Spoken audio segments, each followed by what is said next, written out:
New Fortnite players would look at Ninja's gameplay now and think that he was never good at Fortnite. But at one point in time, he was considered the best Fortnite player in the world. Yes, Ninja was very, very good at one point. He arguably grew Fortnite to what it is today, but was Prime Ninja really that good? First, we need to figure out exactly how he got so good at Fortnite Battle Royale. Hi guys, what's going on?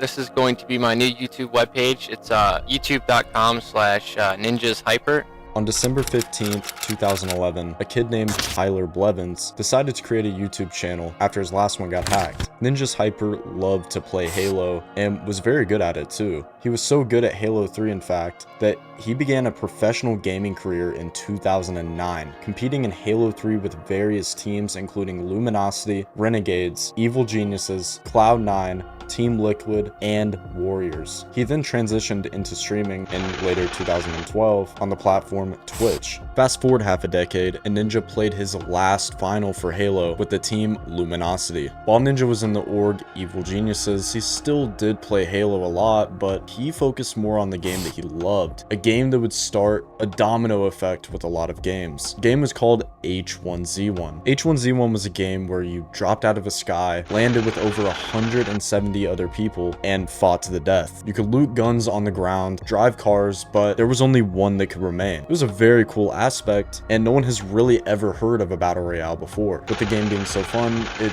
blew up in popularity. Ninja rode the wave of H1Z1, capitalizing all he could to make this his next career, which he did. H1Z1 was blowing up at such a rapid pace, and the game was getting more massive than anyone thought. However, the player count started to fade. The reason why is that there were newer battle royales that became just much better than H1Z1. One of those being PUBG. Ninja transferred to PUBG and played it out a lot, especially with people like Tim the Tatman, Shroud, and I'm not gonna say his name, but you know who. Anyways, PUBG started to absolutely blow up, and the battle royale craze was just getting higher and higher. But there was a game that was hidden in the bushes all along that would slowly rise to popularity, making Ninja one of the most famous people on the planet. My man, okay? First of all, let me tell you who he is. I told him he played too many video games. He's a Fortnite expert. He makes over $1 million a month live streaming. Who would ever thought that I would Oh my God! Who would ever thought that diamonds cost this much? Who would ever thought that niggas can't be trusted? I'm like 99.9% sure we are about to break Twitch. On September 26, 2017, a game called Fortnite Battle Royale released. The game was a player versus player mode, and it was a similar style to H1Z1 and PUBG, but it was more cartoony. You dropped out of a battle bus, landed with 99 other people, and last alive wins. But there was something different about Fortnite Battle Royale that separated it from every other game. Actually, there's a few reasons. Number one is that Fortnite Battle Royale was completely free. And number two, Fortnite Battle Royale has a building mechanic. Everyone described it as H1Z1 or PUBG merged with Minecraft. You could build slight cover with builds, build forts, bases, basically anything you wanted while in the battle royale game if you had enough materials. Ninja saw this and took his opportunity. He knew that if Fortnite Battle Royale became the next biggest game in the world, or just next biggest battle royale game in general, he could really separate himself from other streamers and become the biggest streamer, YouTuber, content creator on the planet. But it wasn't easy at all because there was heaps and heaps of competition.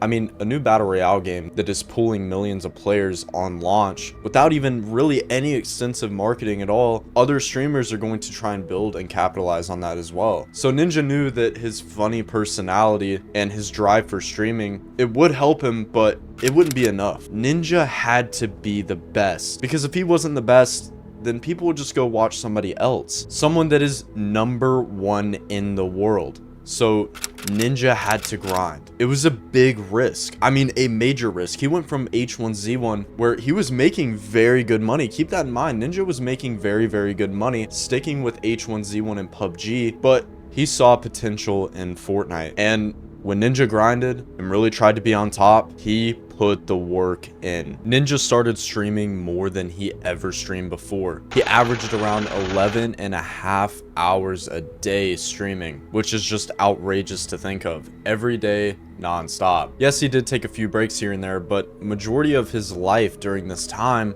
was focused on becoming the best. And with that amount of time, he blew up faster than anybody else. It all started when Ninja uploaded his 32 kills solo squads gameplay video. No one had really ever heard of solo squads yet, and the only people that really knew what solo squads were people that played battle royale games from the past. Ninja used to do solo squads or solo fives and H1Z1, but Fortnite was just so much different. I think in his head it was much easier just because you had the building mechanic. It was a lot easier to escape the squads if you knew what you were doing. And that's what Ninja practiced. His video quickly gained traction, making him blow up very quickly and boosting him up to almost #1 on the Twitch charts. Ninja still streamed almost 11 hours a day, grinding to make sure that he could secure the #1 spot for Fortnite Battle Royale. Fortnite Battle Royale really didn't take off at this point yet, but the analytics don't lie. Fortnite had over 44 million users in just the first few months of their game, and with that, Fortnite was trying to expand at such a rapid pace,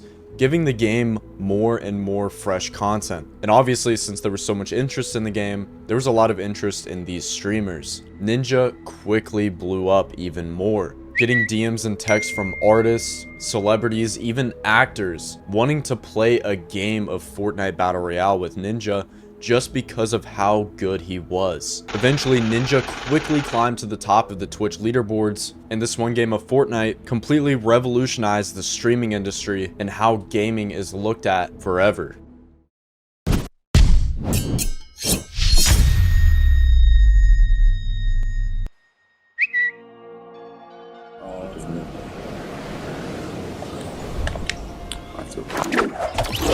I don't really see anybody. Oh, that's good, man.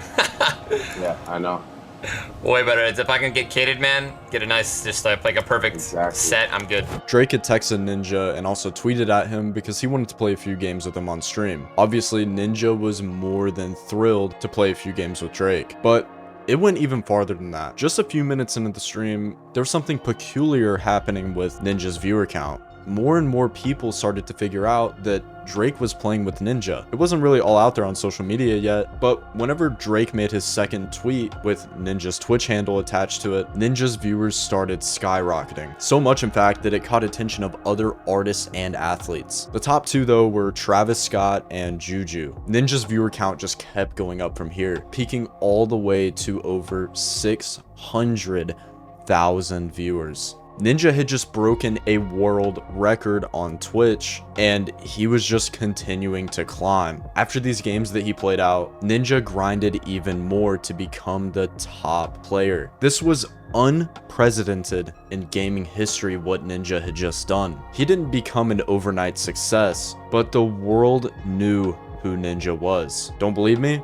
Well, he hosted the ball drop in 2018 at Times Square, New York, being one of the first publicly known content creators that revolves around gaming from Times Square, New York. I mean, it was just absolutely insane that just a few months ago, gaming really wasn't all that. Not a lot of people knew that it could make you a job, but Ninja had just done that. I don't know if Ninja truly realizes just what he accomplished, but he completely changed the way that everyone looks at gaming. Ninja started to go for kill races with high distortion, and they raced to become the first player with 100,000 kills in Fortnite Battle Royale. Sadly, Ninja did not get the 100,000 kill record, which was beaten by High Distortion, another very famous streamer from Fortnite Battle Royale, but Ninja still was second to hit it, just showing how dedicated he was. Ninja's skill at this time was top tier. I mean, this was prime Ninja, 2017 to mid 2018. It wasn't until competitive started coming around near the summer that Ninja was really beaten by a lot of other people. The reason why is because Fortnite allowed anyone 13 and up to compete in their tournaments, so it was just